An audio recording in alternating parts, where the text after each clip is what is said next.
Assalamu alaikum, everybody. Welcome to another Quran study. Today we'll be reading from Surah 25, the Statuette Book. We'll be starting at verse 12. Let's all seek refuge in God from Satan the rejected. A'udhu billahi minash shaitanir rajim. Bismillahir rahmanir rahim.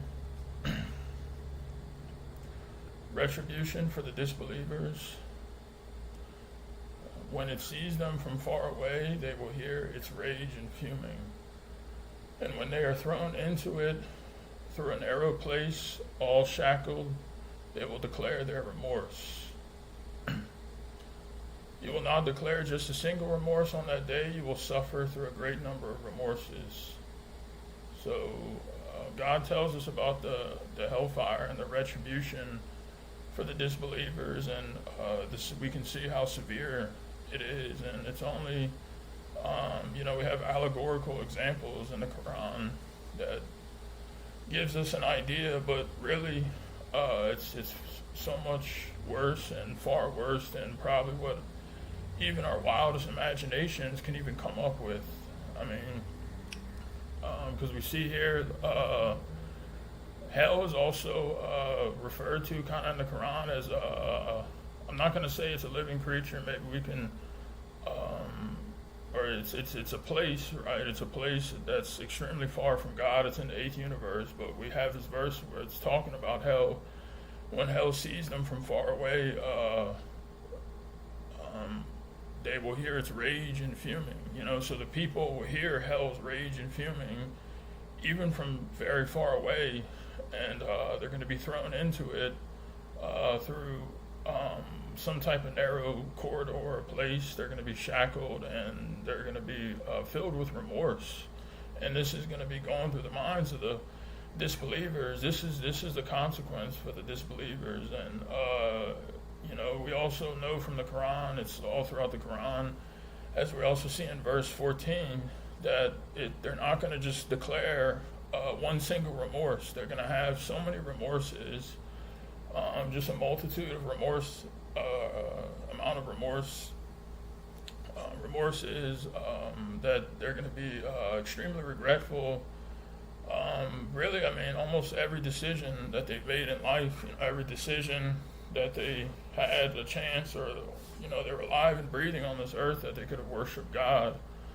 And so we see they're going to go through a great number of remorses, and that's even like a punishment in and of itself, because when you're stuck in a state of perpetual remorse on the conscious, it could cut you, figuratively saying, it could cut you to the bone, and it's overwhelming, So, and this is just one of their punishments, So you can see how severe the retribution is, and God is telling us, what I was saying earlier too about hell will even ask about how, when talking about how it could be a living entity, maybe we could talk about that. Maybe it's not, but it did. There's a verse that says it will ask. It'll say, "Give me more," So it's in a sense like it's some type of I guess God can cause anything to speak, So even hell will ask for more of these wicked people. It's just probably the way it works. It could just feed off of their evil and stuff, and it's like a big, like you throw gasoline into a fire, and the fire gets even bigger and more enraged in a sense, So the disbelievers are like the gasoline, if you want to think of an interesting little example. So moving on to verse 15, which describes the righteous. So it's subtitled "Reward for the Righteous." Say, is this better, or the eternal paradise that is promised for the righteous? It is their well-deserved reward, a well-deserved destiny. They get anything they wish therein forever. This is your Lord's irrevocable promise.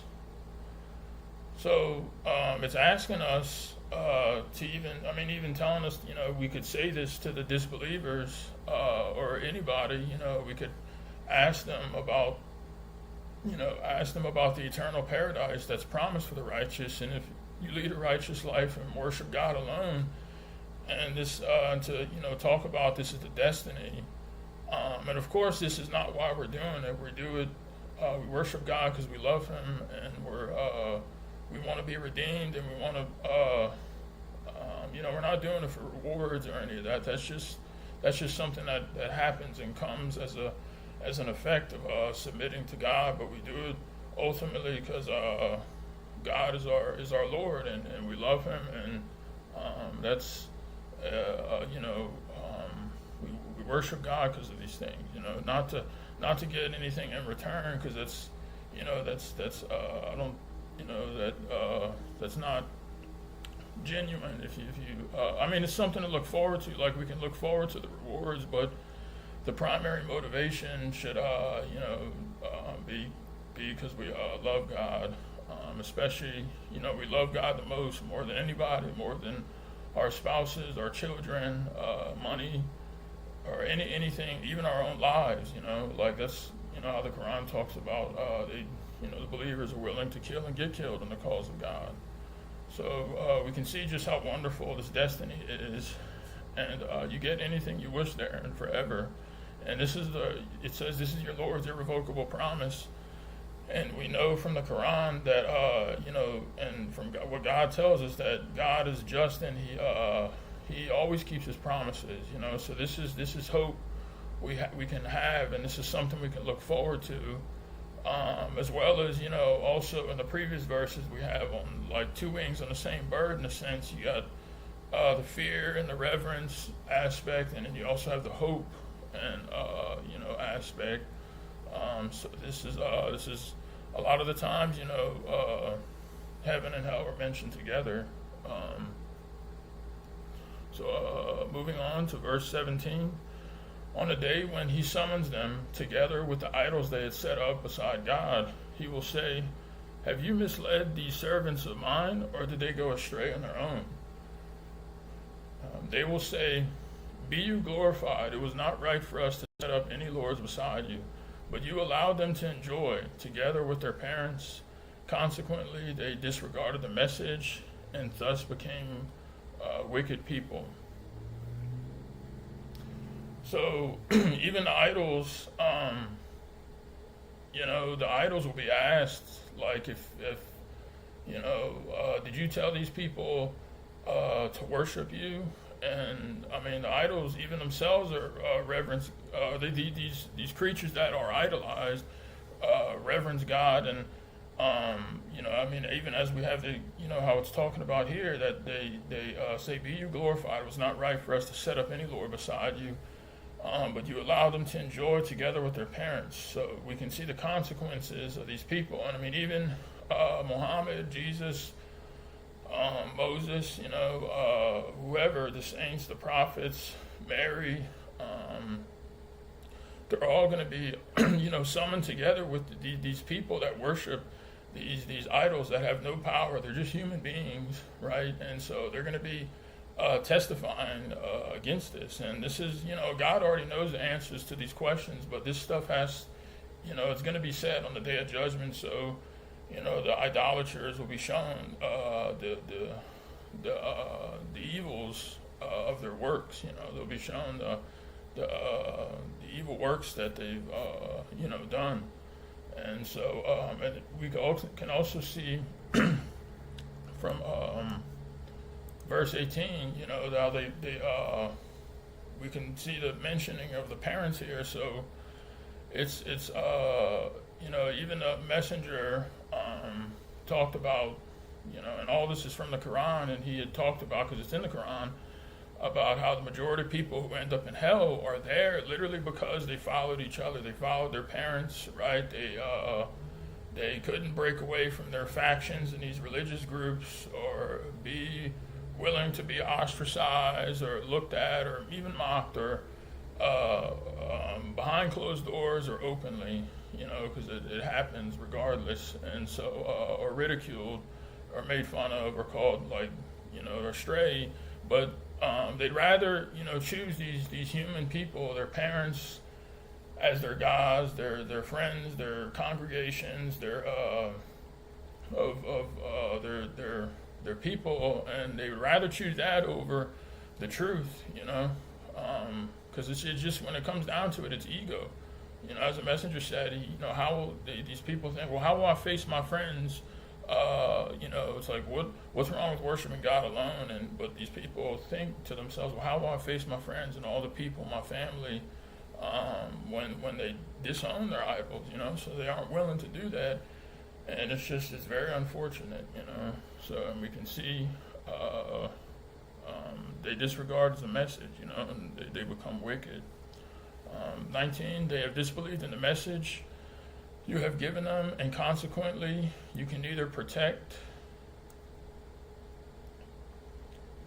them from the retribution they have incurred, nor can you help them in any way. Anyone among you who commits evil, we will commit him to severe retribution. So even messengers, they can't save anybody. Jesus, Muhammad, Moses, Ali, Hussein, these idols, they cannot help anybody. Else they would essentially, if they could overrule, or take somebody out of hell or intercede, they themselves essentially would be a quote unquote little God, or God with a little G. But they can't do that. That's impossible. And for people to think otherwise is just ignorant of their Creator. So and as we see here, anyone who commits evil, we will commit him to severe retribution. So we know idol worship is the one evil that's not forgiven. If you die in a state of idol worship, or you've lived a life just full of idolatry without repenting and nourishing, getting rid of the idol worship and working hard to be redeemed by God. So that's the best. That's the real success. People talk about success in this world. I saw something the other day. And people think this and this, or attaining these worldly achievements is success, but the real success is redemption by God, right? Because the eternal life is the true life. Verse 20, subtitled "Messengers are just human beings." Excuse me. We did not send any messengers before you who did not eat food and walk in the markets. We thus test you by each other. Will you steadfastly persevere? Your Lord is seer. So, as we know, messengers are just humans. They're not angels. God's not going to send an angel or some type of, even jinn spirit, or we're not going to have any of that, or jinn being. So they're just gonna be humans like us, and it makes sense. Like if I had to go give a message to a colony of ants or something, like you're gonna send an ant, that can communicate, because it makes sense. Like the ant knows the language of the ants, it's gonna communicate with them. It's one of them, so it just makes sense, and it's also serves to test, people's. The creature's ego, the human being's ego, because obviously if you send an angel that's extremely powerful, maybe beyond some of our comprehension other than what we're told, obviously you're going to be reverent and kind of be really scared and stuff, but then you could, okay, I'm going to worship God, but are you doing it for the right reasons? Are you doing it just because you're afraid this angel could zap you, or are you actually doing it because you don't have an ego, and if they sent a human being, you would be the same way.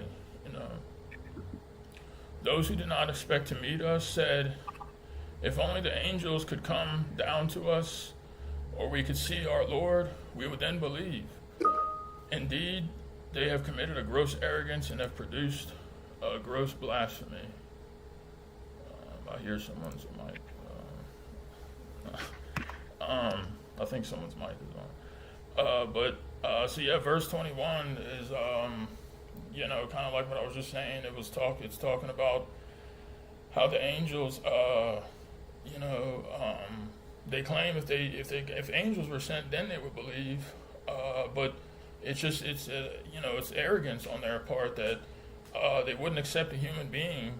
Because I mean, if an angel sinned, kind of like I just was phrased that they would the test would already end. Because I mean, who wouldn't believe? And believing for all the wrong reasons, not believing because for the right reasons, or loving God and submitting to Him. They're believing just because, it's kind of like it was talked in the previous Quran study about, why ultimate freedom is important. Because are people worshiping God? If people are free to choose this or that, are they worshiping God because they actually want to, or are they worshiping God out of fear of some government? Right? Like in the Middle East, you could have a lot of people that are only doing it because they fear like they might get zapped or killed or something if they don't wear certain dress codes, or they're doing seemingly doing the right things for the wrong reasons. So that's why freedom is important, because that's how people are tested, and so verse 22, the day they see the angels, it will not be good news for the guilty. They will say, now we are irreversibly confined. We will look at all the works they have done and render them null and void. So the day they see the angels, this is the day, the promised day, as it's talked about in one of the later surahs. I can't think of it name, but it's the promised day when the angels come in rows with their Lord, and it's not going to be good news for the guilty. I mean, immediately when this happens, they're gonna bear witness that they're gonna know their guilt and their crime, and they're gonna even say, it's so interesting, how we can see from the Quran, like these are the words that are actually going to be spoken, a short time from now, because the world ends in 2280, and then after that happens, all these things are going to come to pass. So they're going to say, now we are irreversibly confined. So, and again, we can see just how far. I was just listening to a study the other day, and how a lot of people think that Muhammad can get the people they can get if they can intercede on their behalf and get them out of hell, which isn't the case, because they completely disregard this part of the verse. And there's other verses that say that hell is eternal, but it just shows their disbelief in the Quran, and that they prefer other sources. And these are the same people that are going to be looking at all the works they have done, and the angels are going to be looking, and God is going to see all the works of what these people have done and render them null and void. So even the seemingly good stuff that people, let's say, could do in this world, but if they're idol worshiping, if they're worshiping Muhammad or Jesus or their ego or money or fame or this and that, that's not gonna, it's all gonna get voided, so it's the most important aspect of the test, so you could have, it's like having a test, where 51% of the test, or maybe more, is just one question, right? And it's, that's the idol worship aspect of it. And the other 20 questions are just different. You can answer those 20 questions right, but if you get that one question wrong that accounts for the majority of the test, you're still gonna fail, so it's so important to never fall into idol worship. The dwellers of paradise are far better on that day. They will hear better news. The heaven will break apart into masses of clouds, and the angels will descend in multitudes. All sovereignty on that day belongs to the most gracious. For the disbelievers, it will be a difficult day. So, I mean, this is the ultimate security for the people of paradise. They're going to have news. They're going to have good news. That we know that the people of hell, they don't have any news. It says they will have no news there, and I mean they're going to be completely left in the dark, literally and figuratively, in that sense. And so, being close to God and being protected on that day is going to be far better, right, than the people's destiny or is the hellfire. And we can see, the heaven's going to break apart into massive clouds. The angels will descend in multitudes. I mean, just picturing this, it's hard because there's so many angels. They don't even know their number. It's way more than human beings, and even stars. There's more angels than all the stars and creatures and plants and bugs and all of that combined.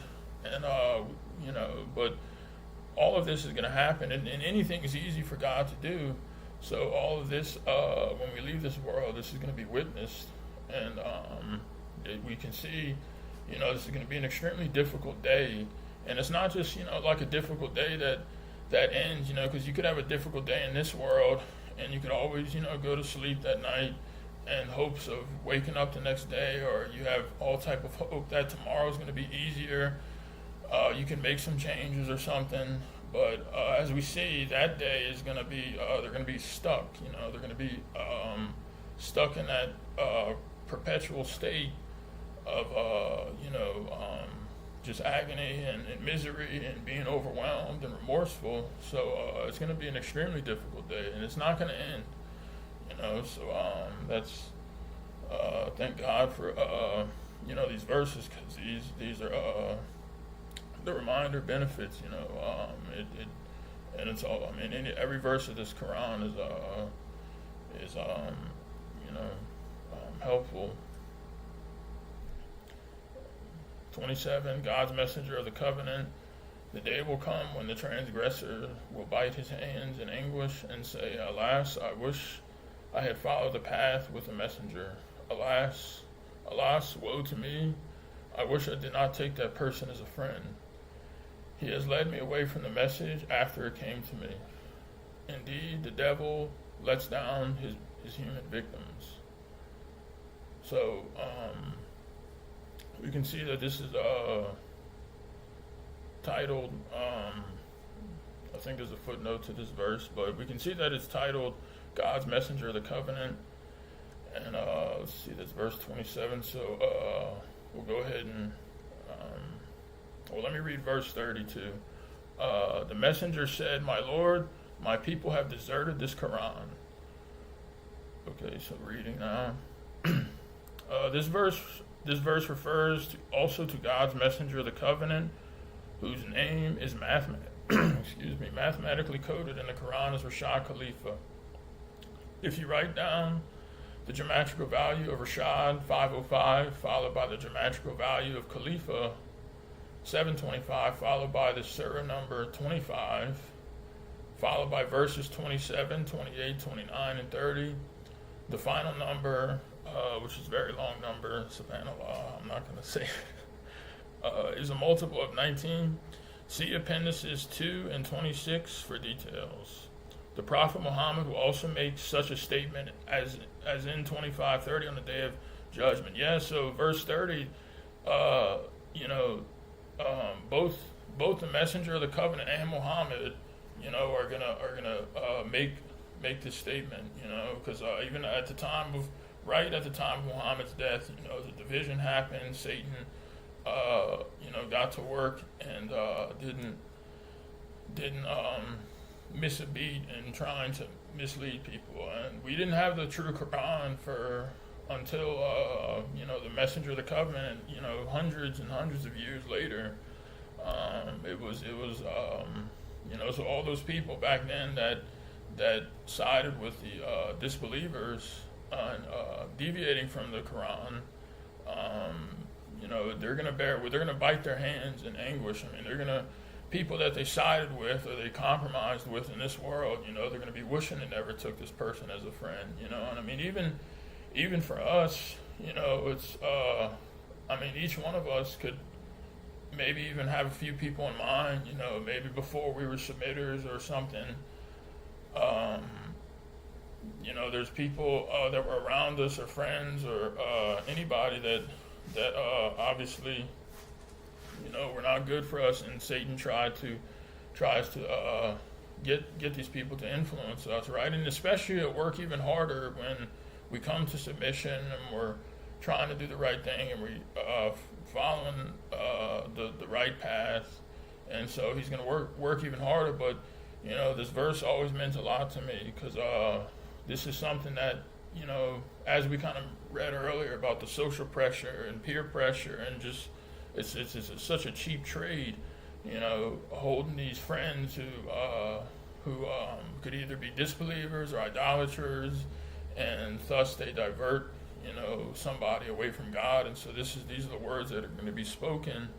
And as we know from Surah 29, they're going to be cursing one another. They're going to be furious with each other. I mean, they're going to be, kind of as the messenger said it, they're going to be feuding with each other in hell for eternity, beating each other up. I mean, just it's a horrible fate. But this is I mean, do these people not realize like how bad? Like, why would anybody choose that? And keep their friend versus choosing an eternal life of happiness close, with their Creator. But it's it comes down to the ego, and I guess people preferring the short haul over the long haul. The short life, temporary life over what really matters is in the next life, where you end up, and feeding the soul. So verse 31. We also set up every prophet, enemies from among the guilty. Your Lord suffices as a guide and master. Those who disbelieve said, Why did not the Quran come through him all at once? We have released it to you gradually in order to fix it in your memory. We have recited it in a specific sequence. So, verse 31, there's going to be people that are going to there's going to be enemies of the prophets, the messengers, the believers that are allowed to live, exist, and promote their point of view. Because that's, and essentially it could be like a honeypot trap for wicked people or hypocrites. There's going to be enemies of the messenger of the covenant that are going to, belittle him or try in the sense of what he came with, and and the truth and the clarification he came with, and they're going to think they know better, and there's going to be a lot of people that follow these people, and or they lack understanding. But I mean, this is exactly why in Surah 6 it also says, there's a verse where it says, we permitted the enemies of every prophet to to promote or rise up or to promote their message. If we had willed, or if we had willed otherwise, we would have done so. But God allowed, it's just paraphrasing, but it goes to say it's to thus expose the wickedness in their hearts, and expose their innermost conviction. So this is why this happens. And I used to not understand this until I think my dad had wondered like why. This Satan or evil people and stuff used to like their message was being promoted, and why everything wasn't just good and stuff. Or he had these similar questions, but we can see this stuff is perfectly answered in the Quran, and this also is just further proof that the Quran is fully detailed. So it's the only source we should go to for religious guidance and wisdom, and the only source we should go to. And so we can see the disbelievers, they're questioning God, and they're questioning the messenger, because I guess they think they're wondering why it didn't come all at once and why it was revealed gradually. But we can see it's in order to fix it into Muhammad's memory, and it's to be recited in a specific sequence. So it's just a lame attempt at disbelieving people, challenging Muhammad at the time. Just as it's the same way these same people challenged the miracle of 19 at the time of the messenger. And I mean, even, people try to do this today, but it's just a feeble attempt on their part to argue with the truth, because they have nothing. Their falsehood is just going to vanish eventually. And as we see, whatever argument they come up with, God provides the best answers. We're provided, the believing people are given the truth and a better understanding. Verse 34, I have about 10 minutes, so I'll try to speed up. Verse 34, those who are forcibly summoned to hell are in the worst position. They are the farthest from the right path. So that's, they're in the worst position. You can't be in any worse position. Even the people on this earth that are in a seemingly worse position on the streets or in some trapped somewhere in some cave or whatever. I mean, that's nothing compared to the hereafter. So if people are afraid of bad positions in this world or consequences, they should really think about the hereafter. 35, we have given Moses the scripture and appointed his brother Aaron to be his assistant. We said, "Go, both of you, to the people who rejected our revelations," and subsequently, we utterly annihilated the rejectors. Similarly, when the people of Noah disbelieved the messengers, we drowned them and we set them up as a sign for the people. We have prepared for the transgressors a painful retribution. Also Ad, Thamud, the inhabitants of Al-Rus, and many generations between them. People, Hud was sent to Ad, and Saleh was sent to Thamud, and we see Noah was sent to his people. I guess they don't have a name, but and there's so many examples we're given in the Quran about God is very merciful. He just doesn't annihilate these people for no reason, or decides to end them one day. Like, even though they probably could deserve it, but the most gracious, most merciful, he sends his messengers and his prophets to go with really profound information and wisdom, and it's in the ball's in their court now whether they wanted to believe or disbelieve. And they're really given so many chances too, because we see how many chances Pharaoh was given, but he continued to reject the revelations. Noah went to his people. He said he went to them publicly and privately, but and he proclaimed quietly and loudly. But they didn't take heed. So it's also good to see that all measures were exhausted, and that's a good maybe example that we can take away, or I can take away. Like when dealing with people, you can maybe try different things. You can send somebody a video. Let's say they're, finding about a submission, or they're struggling with something. You can go, have different approaches, and this is kind of the way I looked at it. Why, the example of Noah when he went to them in different ways, because at the end they can't say, "Oh, you weren't as straightforward with us," or they can't say on the other end, "Oh, well, you were too, you weren't nice enough or quiet," or whatever metaphor you want to use. They can't. They have no argument, So, but I mean, we know from the Quran, we have to be straightforward and clear and concise, and invite to wisdom with kind enlightenment. Invite to God with wisdom and kind enlightenment. So, verse 40. Or verse 39, to each of these groups we delivered sufficient examples before we annihilated them. They have passed by the community that was showered with a miserable shower, Sodom. Did they not see it? The fact is, they never believed in resurrection. So, these people, Sodom and Gomorrah, each of these communities, they truly don't believe in the hereafter or being resurrected. And it's really arrogant, because they'll believe in birth, right? They'll see a baby come out of a mother's womb, or witness, a womb that is flat, and look, the female, she looks normal, and then all of a sudden, 9 months later, it's like the whole creature's in there. But they'll believe that, but they're not going to believe, life after death, or how we can be resurrected for the graves.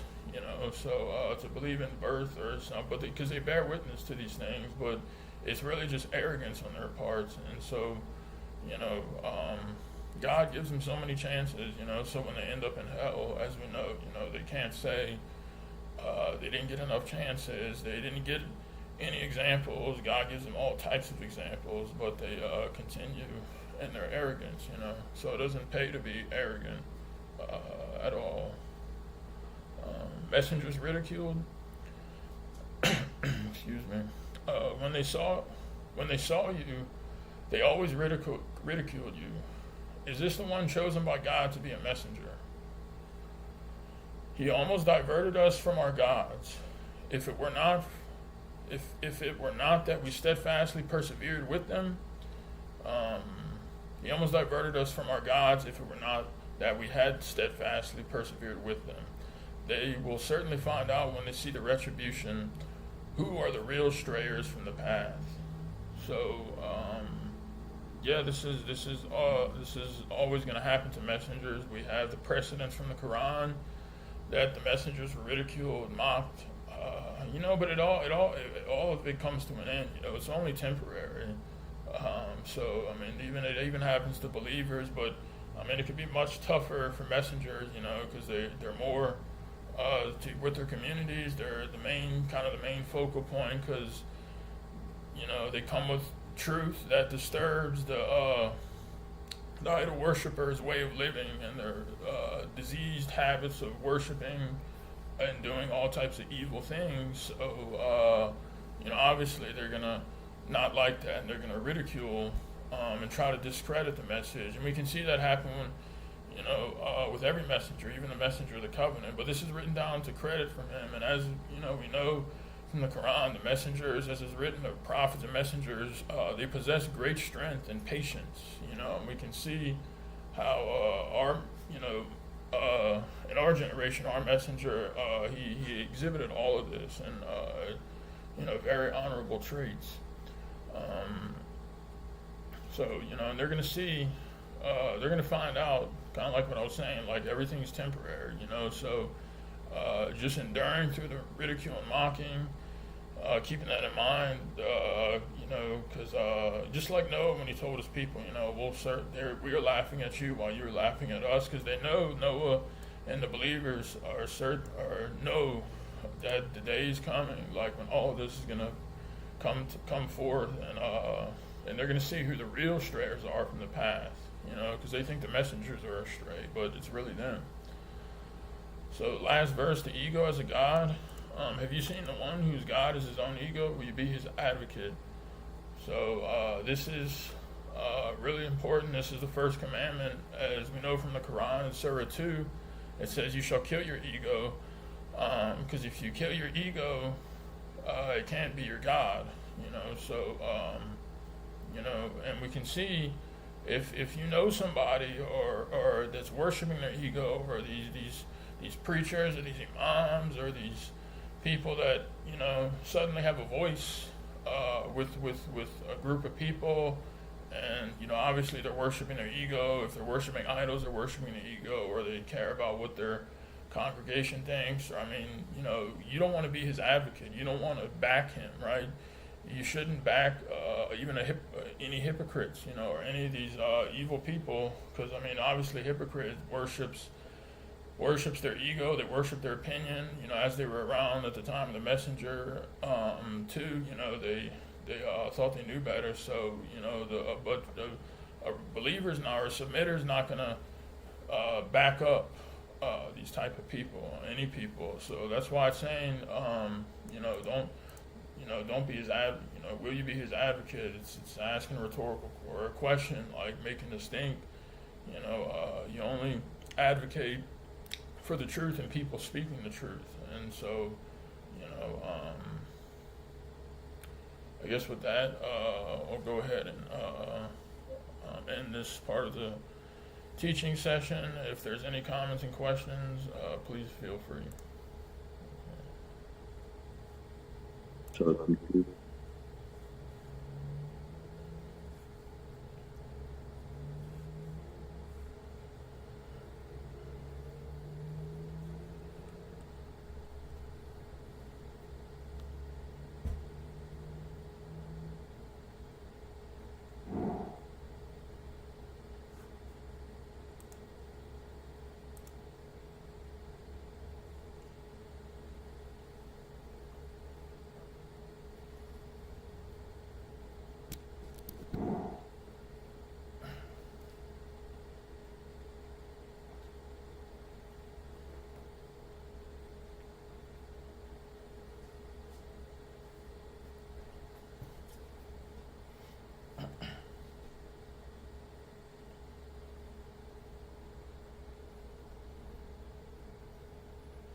Yeah, Masha, I just want to say that regarding the verses about hell for the disbelievers, it is really scary to imagine, being in the position where someone would actually go through that, where they're going through not just a single remorse, like you will have, like it says, a number, you will suffer through a great number of remorses, right?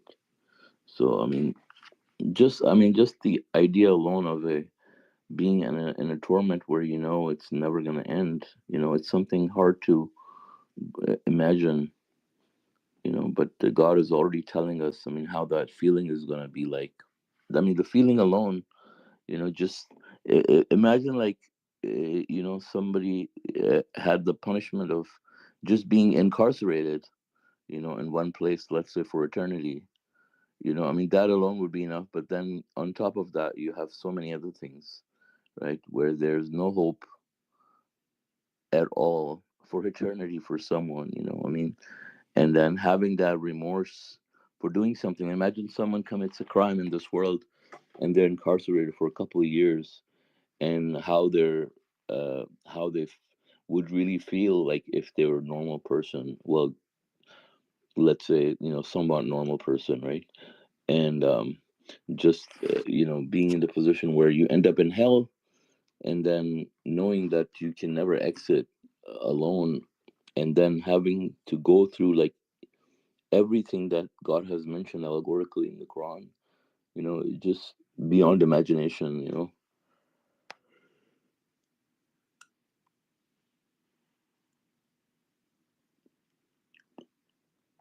and then people just being able to walk past it, so casually, and disbelieve without analyzing things, and taking it so lightly, to reject.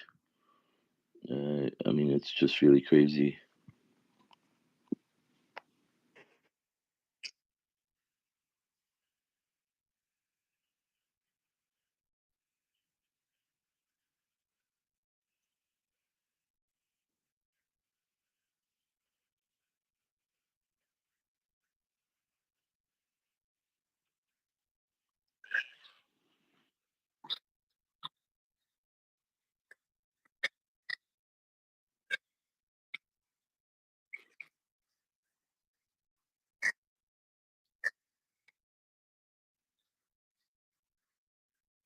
Hmm.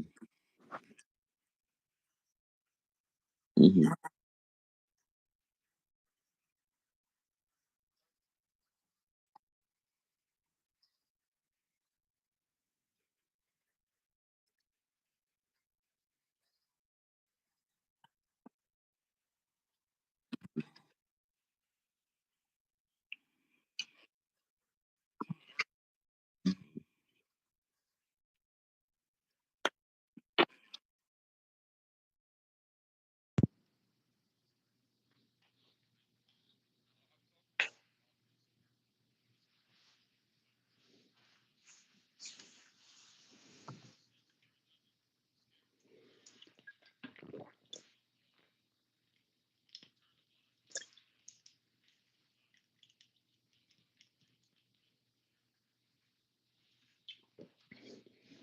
Hmm. Like an ostrich, burying their head in the sand.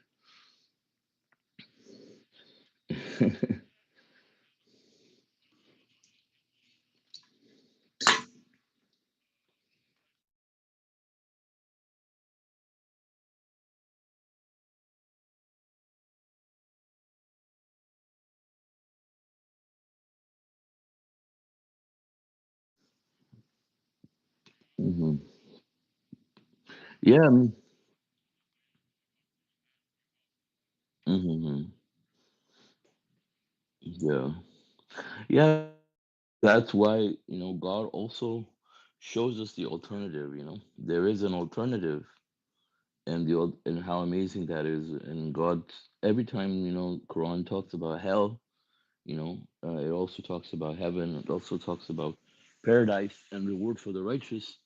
And and if anybody really truly believed in it, then they would love to think about that, of course, if you don't want to think about how terrible hell is, you know, and at least think about how beautiful and amazing and blissful, God's description of paradise is in the Quran. Try to imagine that, like, like, I mean, like, for example, the Master's Covenant give examples of like going to Hawaii and stuff like that, which is fine, like, don't have a very high expectation when you're going to Hawaii, but but really for, I mean, paradise, be no comparison to anything we can imagine, in terms of beauty and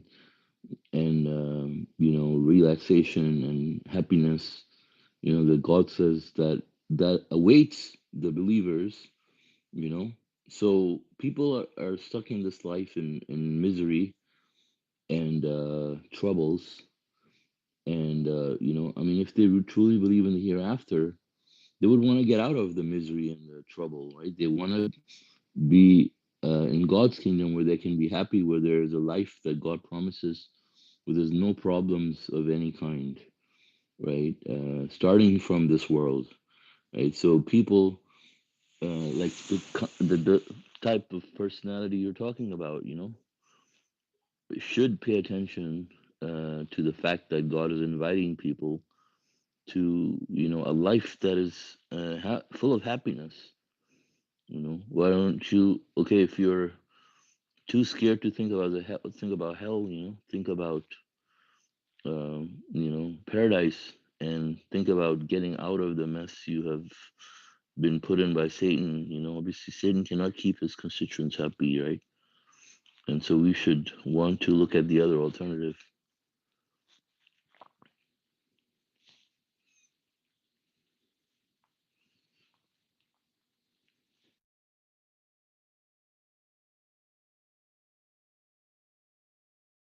Yeah, but also so amazing. I mean, how it talks about um, the idols on the day of judgment. Like, for example, thinking about Muhammad and Jesus.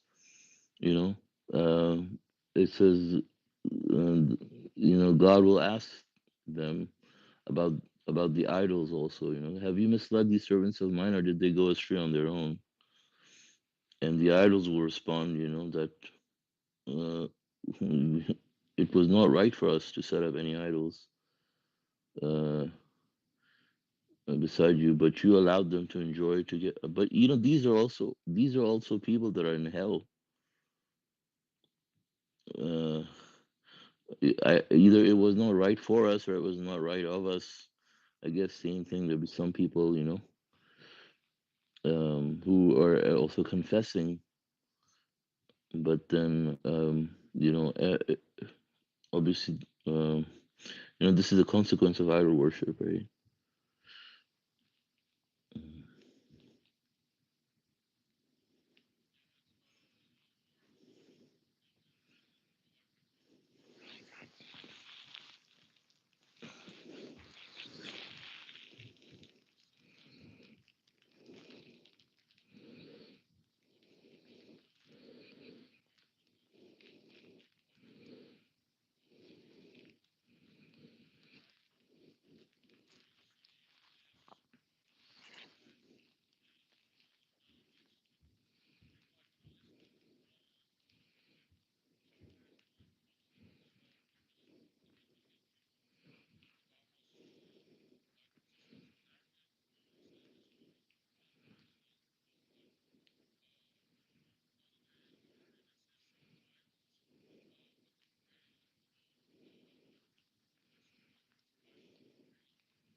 Mhm.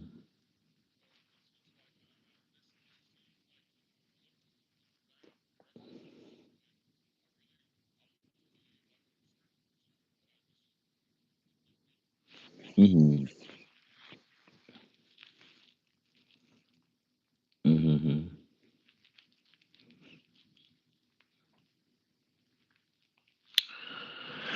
Yeah. Also, I always think about, when I see this verse 27 about God's messenger of the covenant.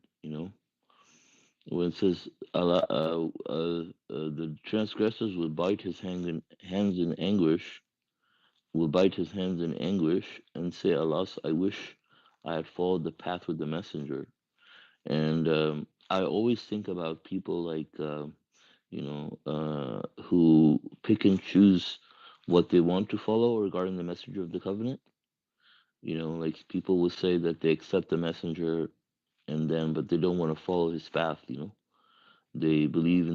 say they believe in the miracle and they believe in Dr. Rashad Khalifa as a messenger, but then uh, there are hypocrites among them that will say whatever, but will just be lip service, and their actions show that they don't actually believe in the messenger of the covenant.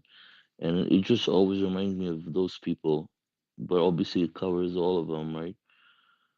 But how important it is for us to follow the messenger, because if you don't, you're going to end up in hell with these people, as we can see in these verses. People who went down that rabbit hole. And it's so easy to fall into it. Satan will tempt you in all kinds of ways and say, "Oh, you're idolizing Rashad," or something like that, and then you're like, "No, I'm not idolizing him." They play with your ego. And mhm, mhm, mhm, mhm,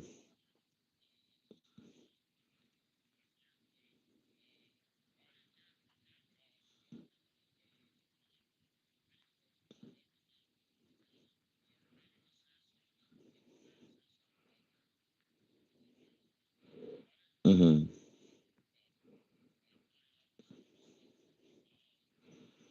mhm. Yeah, I mean, the thing is that, yeah, the thing is that, there are people that idolize Rashad in some way, but they're not idolizing him if they were following him, you know. When they idolize him, they go in some weird, direction where they're not following him, just like the same way that the Mohammedans idolize Muhammad, they're not following anything Muhammad taught, right? And it's the same way with these people who idolize Rashad. And they do it in a way that just misleads them, right? And now they're led into this path of thinking that they're following the messenger where they're really far away. Like these people I've seen, like for example, these people who innovate the idea of circumcision. There's so many of them now, and they keep promoting it to other people, and they say that they're following the messenger. They think they're following the messenger, and those people that I remember the people that left our group, recently, they posted in their letter that they were leaving because they want to follow the messenger. And when they were saying weird things, and it became kind of showing signs of idolizing the messenger in some ways, making statements about him excessively, m- bringing up his name again and again and again, like too much, is a sign. Yeah, yeah, yeah. And you see that, yeah, and you see that, there's people that will do that, and all you hear about them is Rashad, the messenger. And that's fine. I mean, of course, we have to follow him and we have to follow the teachings, but in some ways, when they idolize him, they start interpreting all his teachings and start focusing uh, on, yeah, yeah, exactly. Hmm. Hmm. Mm-hmm. Mm-hmm.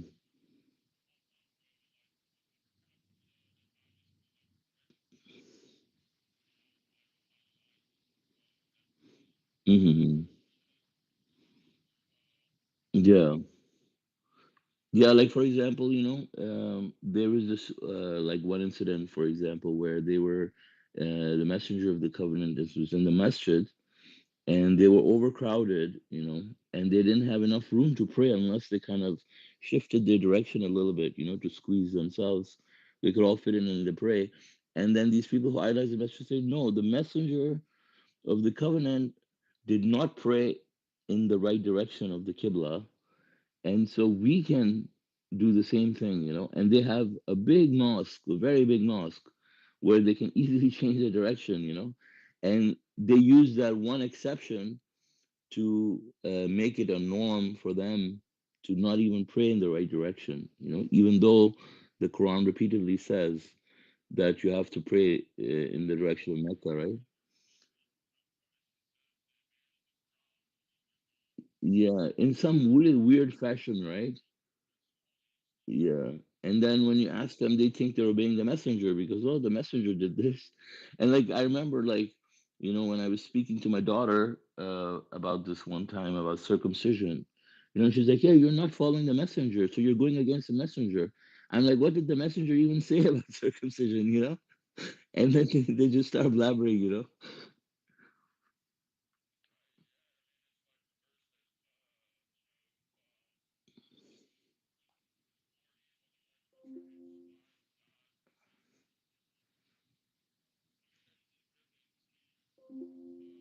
Mm.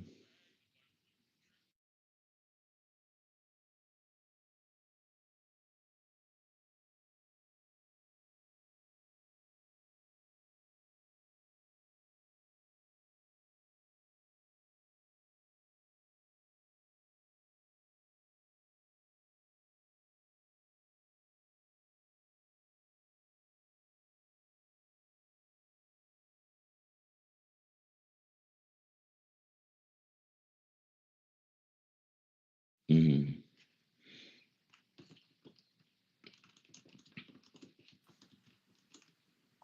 MashaAllah, brother. Okay. There's audio of the messenger of the covenant of him himself saying that, like, I think there was a problem like this at that time, and he was saying that don't say to follow, you follow me, say you follow the guidance of God, because there was something like this going on too at this time. And he himself says, do not say don't that you follow Rashad, to say that you follow God's guidance. MashaAllah. Right, right.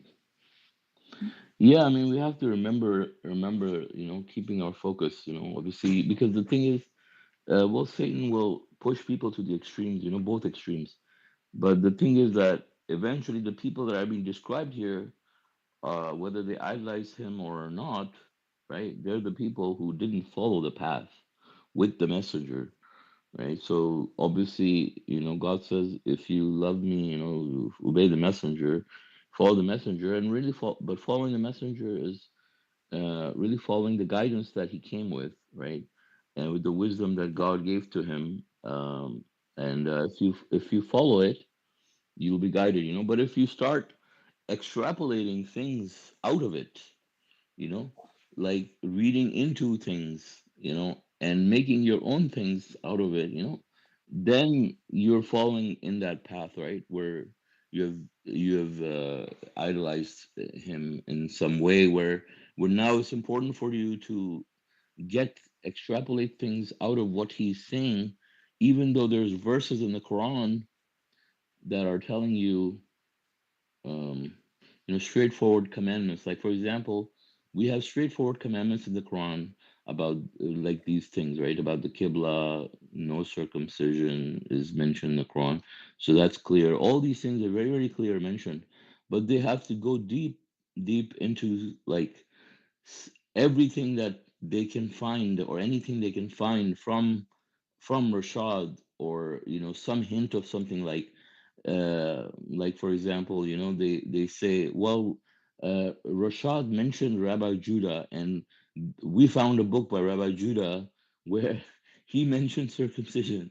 So based on that, like they want to create a link and use Rashad to idolize him and create an innovation, right? Or then they say, well, Rashad talked about the book. He mentioned the book of Lisa Spray in the footnote about something about Jesus, right? The myth and message. And Lisa Spray in that book mentioned a passage that indirectly mentioned circumcision, right? And then said, oh, and so why would the messenger, mention that book if she had mentioned somewhere in a reference where some verses referring to circumcision, And mhm,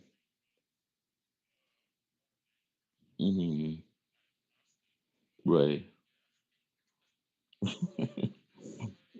Yeah, yeah. And it's like, yeah. And it's like, why don't you focus on the part where the messenger says, if it's not in the Quran, don't follow it. He says everything you need to know is in the Quran. When he says that everything that the Muslims are doing is wrong, why don't you follow that? But they will just pick and choose things because the thing is that when someone starts idolizing anyone, whether it's their own ego or it's a messenger or anything, you're just not gonna be receiving any more guidance, and everything that you see, you're just gonna misinterpret things, and you're because God says that at that point when you have no guidance, then you're just stuck in the dark. I mean, and look at all these people like you mentioned, mashallah, like for example Adib and all these other people who are led down the extreme of, "Oh, I don't want to follow Rashad, I'm not idolizing Rashad," and that's another extreme where he takes these people, and like we were talking about the other day of people having insurance because they don't want to idolize quote unquote Rashad, and it's a typical statement that we see that the hypocrites will make, when they say that we follow God alone and Quran alone, and they don't need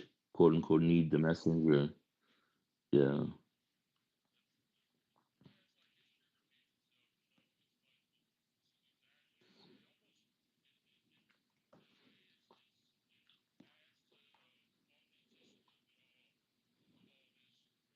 Mm-hmm.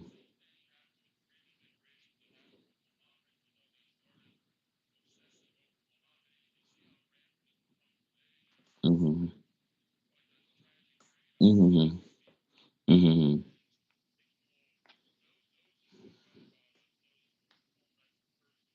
Mm-hmm.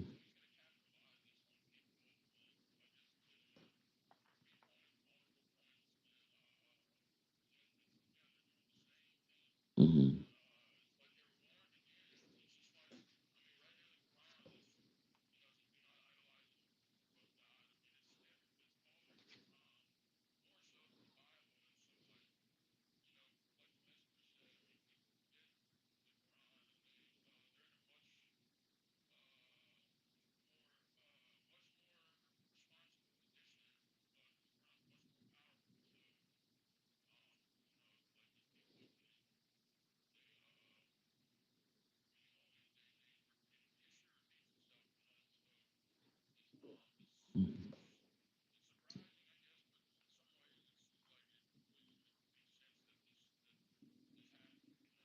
Mm-hmm.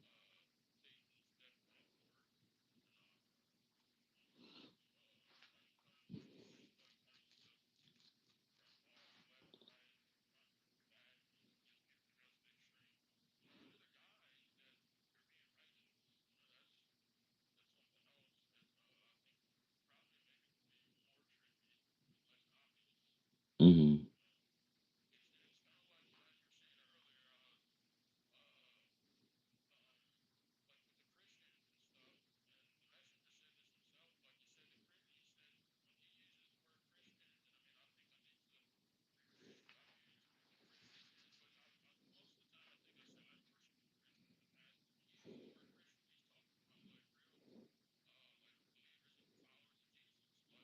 Mm-hmm.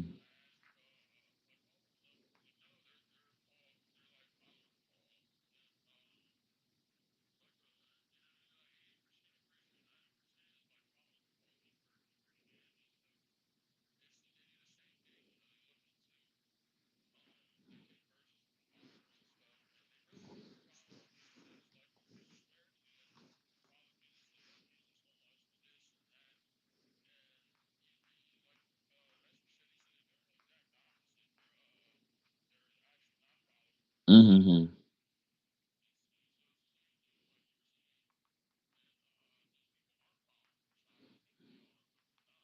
Mm-hmm.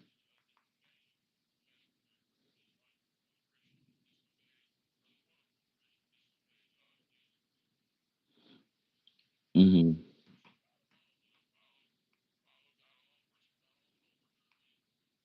Mm-hmm.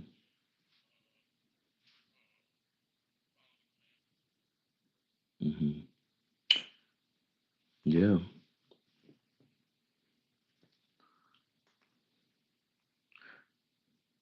So another thing I wanted to also talk about was that from verse 40, right, is God is sending us all these reminders about these communities that were annihilated. And God gives us examples of Noah, Ad, Thamud, and Sodom. You know, and the so I wanted to talk about the community of Sodom because we see like how the society in our times, is pushing all these weird ideas, satanic, ideas, putting them in people's brains to whatever way they can, subtly or unsubtly, right? To so many things.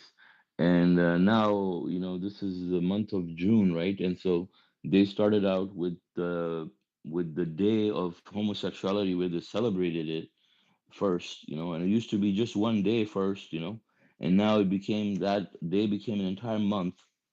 So now they took the entire June and they use that to, send messages, so every website you go to, talks about the, Pride Month. There's sales going on and all kinds of, things to just push these people, you know. Yeah. Uh-huh.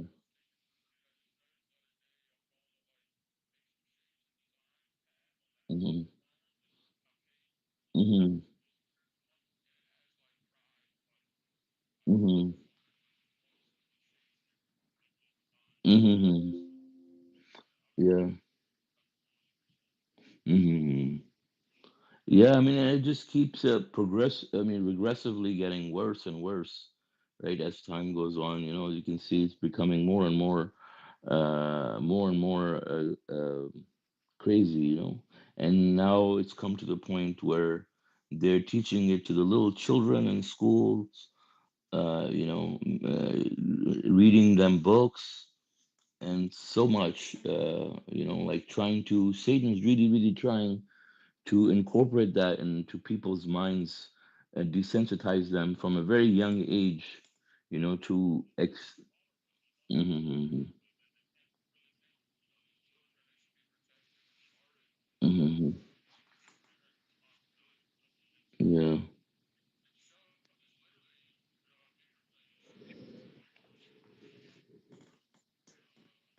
Mhm,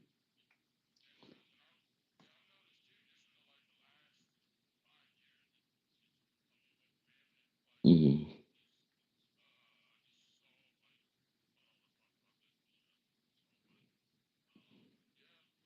yeah.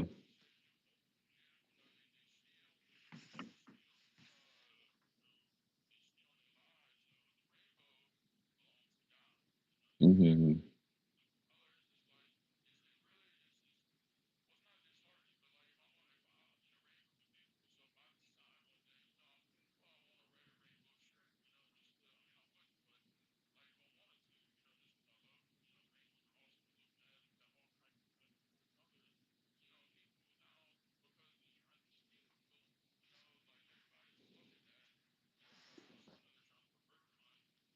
mhm,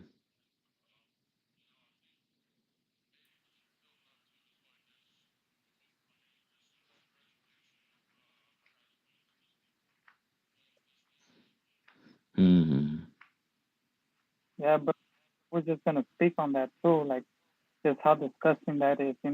These are little kids. They're just trying to go and play, and do what mhm. kids teaching them these things. Or Yeah, they're polluting their minds, yeah, and they're making they're even worse. Like they're making it difficult for the parents to even help them. Like Like they have come up with regulations and things in schools. For example, and it's happening more, I think, in countries like Canada more than the U.S. for I think right now. But it's like if your child, but like certain states, I believe they're still better off than others.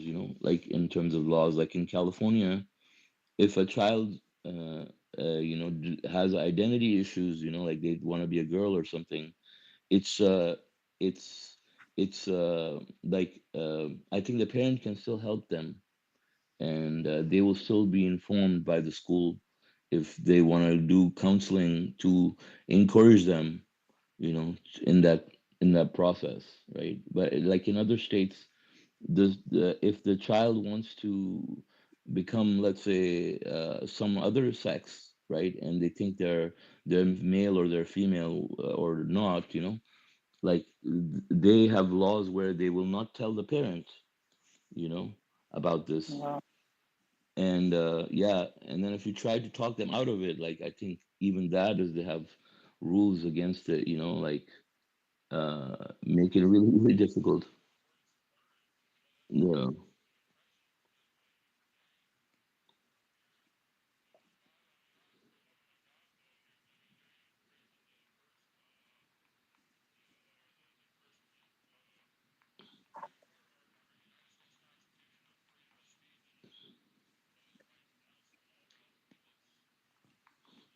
Hmm. Yeah, it's also comes down to the rights of parents, right? Yeah, so like yeah, it's interesting. Yeah, mashallah, therapists don't the require authorization from parents to counsel kids and things like that. Yeah, excuse go me ahead, for that. brother. So, I was gonna say there's even some parents that acknowledge that though, that they even like put it on their kids. You know, I've seen that as well. I've seen a Well, video where correcting the mother, mashallah, like the mother is telling the kid that it's okay, and the kid's uh-huh. telling the mother it's not okay. I Right, even right. seen that.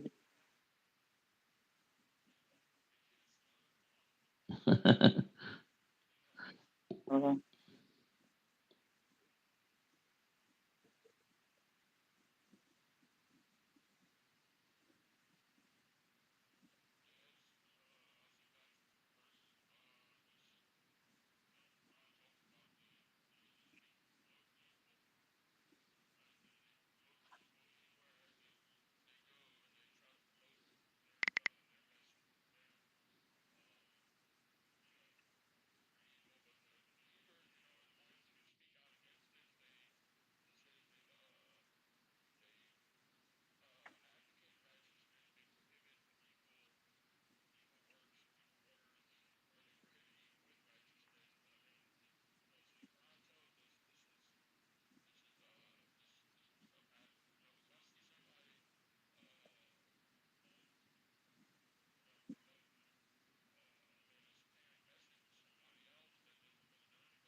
Hmm.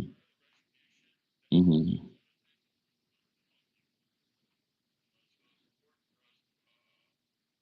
Hmm.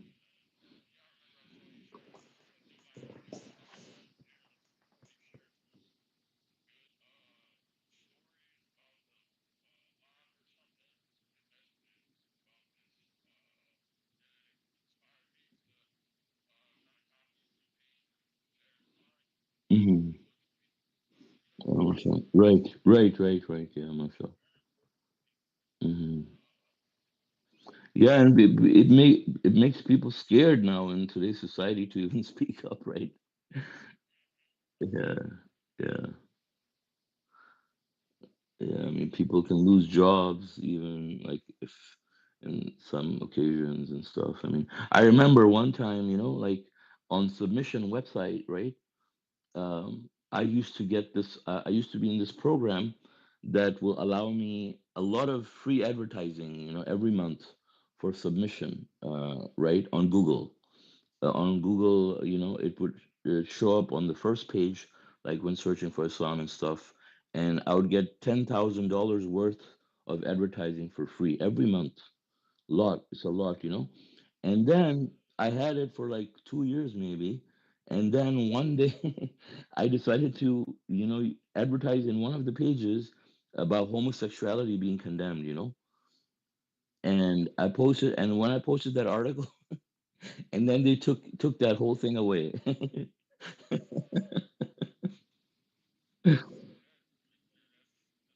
Yeah, ridiculous. Mm-hmm. Brother. Mm-hmm. Yeah.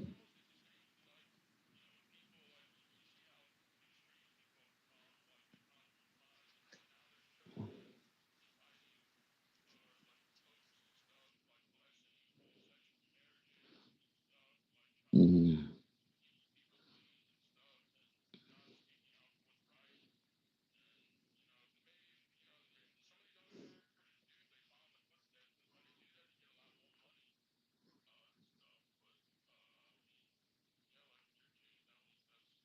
Mm-hmm.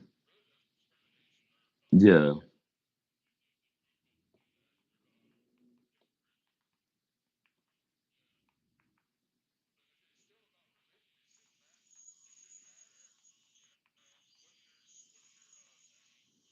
Mm-hmm.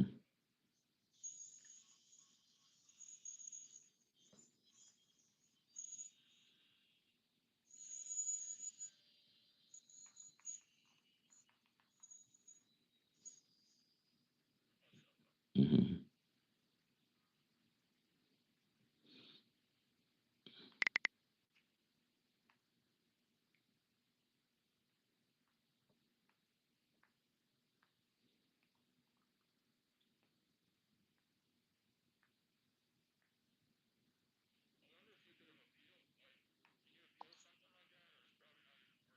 Well, I mean, it's a long time ago now, so. But I think at that time, like, I couldn't do much. Yeah. Mm-hmm.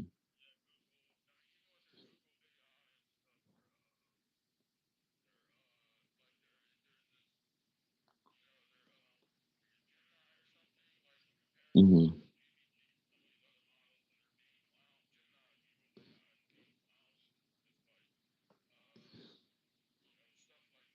Uh-huh.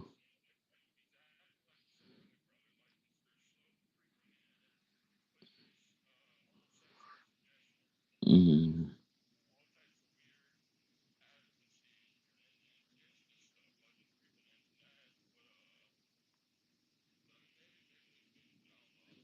Mm-hmm.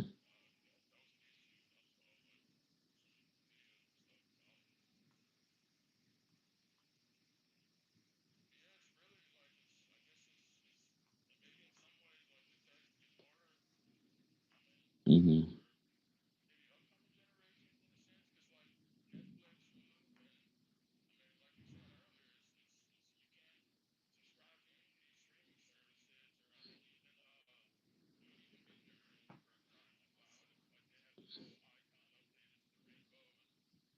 Mm-hmm. Mm-hmm. Yeah. Yeah, I think the best thing we can do is educate our children, like from a very young age, and you have to keep teaching them because obviously, the society has all of these things, and so as parents, it is our responsibility to teach whatever we can as much as possible, so enough for them to be able to like say no to the teacher or someone, whoever is like trying to promote that. Yeah.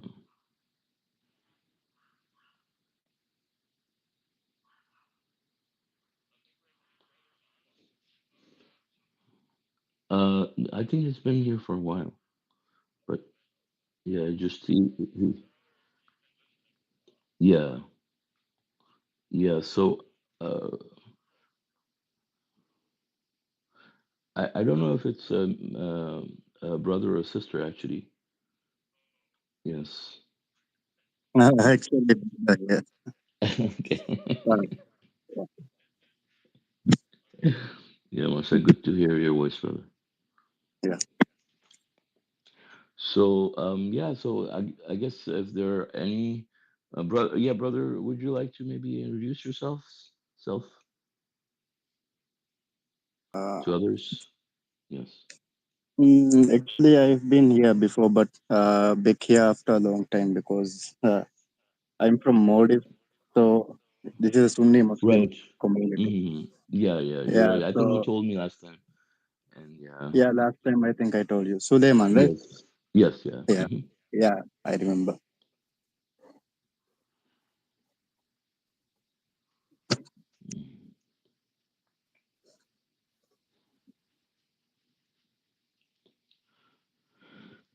All right. Are there any other comments or questions from anyone? Um, if not, God willing, I guess we can conclude. So thank you, Brother John, for leading the study. God willing, our next English Quran study would be on Saturday at 9:30 a.m. Pacific time. God bless you all. Thank you. Assalamu alaikum. Salam alaikum. Welcome, Brother Lama. Thank you for the study. God bless.